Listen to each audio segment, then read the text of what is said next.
this subject is very important. Ending gender-based violence is very important. And this season begins from the International Day of Elimination of Violence Against Women and Girls. And the reason as to why it begins there is because most of the pain, most of the violence is meted on the woman. When you look at female genital mutilation is on a woman. When you look at most of the cases that you even see, you find it's the woman who has been cut off her hand. It's mostly, you find that it's the female gender that is actually hurt throughout this process.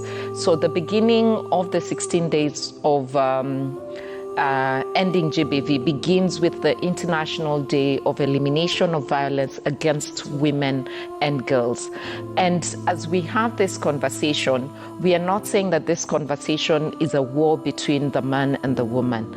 It's actually because the woman screamed the loudest because she was being hurt the worst. But then the man should also stand up and be able to say, no, I will not do this. So it is on both sides for all of us to stand up and say, we end this violence.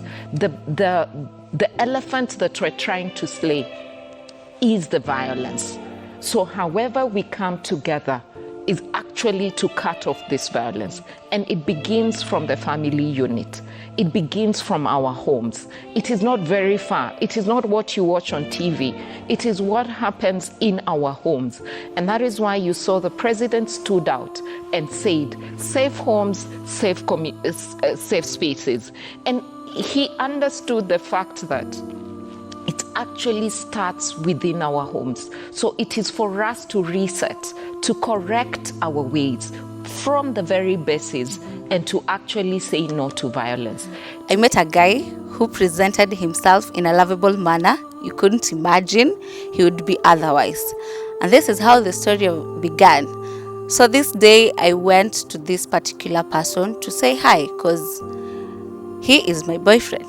So when I reached there, it actually came out as a form of psychological abuse whereby it is emotional, it involves stalking, and then it is also sexual assault as a form of physical abuse.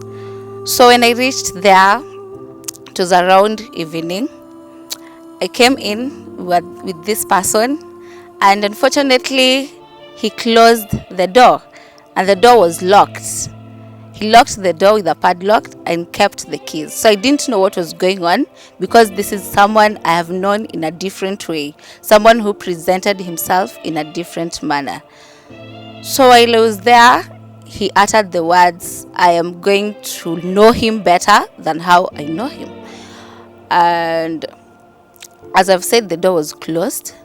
Now this person ripped off his clothes and then told me, now today I'm going to pay the price of the relationship. I didn't know what it meant, only to realize I was being forced into a sexual activity without my consent. You know, nowadays, even if you're dating someone and you don't feel like you're supposed to be intimate with this person without your consent, it is an abuse. So the person locked the door. I tried to scream, but then a knife was presented. He cut a knife and told me if I tried to say anything, it will be the last day of me. And he removed my clothes. I just tried to fight. And then this person, to know that some people who we engage with always have a personality disorder, that can be a narcissist or people who are just self-centered. They always take advantage of people in various ways. Beginning of violence, it begins as something that just happened without them knowing, and then they become apologetic, but after that they try to come back. Now because of love, you forgive these people only to end up suffering. So it reached a point when you just seated in your house and then you're viewing status, and then you seeing someone posting kids on the status. Now a child was posted with the caption, happy birthday, happy, welcome to the world. So when you ask about it, when you ask about it, they start abusing you, they start calling you names, and now you have to, like, because of love, I decided to compose myself and forgive this person. I was actually asking myself, if I get out of this relationship, who am I going to be with? How am I going to start? I'm already attached to this person. So because of love, I have been persevering so many things. At times, you're in the house when you just speak up, and then they don't listen to you.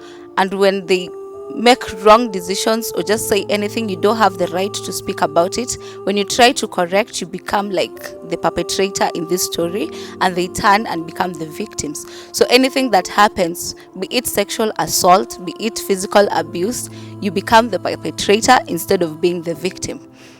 Now, anytime I used to make decisions or talk about something, at times you just correct something and you get slapped from nowhere. You're like, is this the person I knew earlier? When you try sharing with your friends, it's also become a big issue.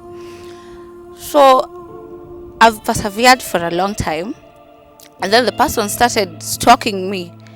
My WhatsApp has been logged in with different devices, until it reached a point where I can't see the device, but my information, I can be sent my messages from another source, but then my WhatsApp is not like linked. Now this is a very bad story for me to start saying here, but I have to open up because it is something which is not good. Now my story of hope comes in when I'm telling girls, we have to like speak up, we have to stop this stigma, we have to like, don't make it silent. The reason why GBV continues is because we don't speak about it. We keep quiet because we feel like we're going to be judged.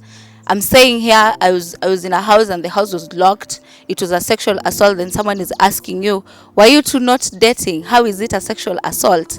But then I was sexually abused by someone I was dating. He forced me into sex and locked the door. That is GBV according to me. Now I'm very grateful for this rally, because this is where we can speak up, and also in campuses we can encourage people to, when you hear about GBV, please talk out. Do not be a bystander. Like, bystanders give room for GBV to explore. When I listen to someone telling her story about GBV and then I don't talk about it, that means I'm supporting that activity. So we also have to like make GBV like be a common topic in our schools. Talk about it, because girls here are going through a lot. We have a lot that we're going through and we don't talk about it because we feel judged. This happens when you have to be in your room crying all day because of a certain issue. You can't talk to someone. You're being abused emotionally, physically, psychologically. It is very bad. And especially when you came from a background where there was domestic violence, which is also GBV. You randomly woke up and saw your mom being beaten because she did not make tea, she did not make this, and you're striving to make a good life for yourself. And then when you try it in relationship, it doesn't come out well. You get people who are like they portray the image of the family you left behind. This is when you sit down and start crying, reading the book of What Happened to Me by Oprah Winfrey, and then you realize all these incidents stemmed from the background, and you're trying to escape from this, but you can't because you're being judged. Now I am here to encourage people to speak, to encourage people to come out, talk about your issues in public, make them known to people, make them aware. Do not despair. Like, whatever they will say, you speak up your story. The story is you. And just gender-based violence is not just about women. It is a human's right. It is something we have to say, we have to prevent through education and also through public campaigns. We can make posters, we can make the digital platforms, we can use them to encourage or to end femicide instead of just bullying people and doing other activities that do not benefit people. I, Judy Okeyo, says no to gender-based violence and femicide.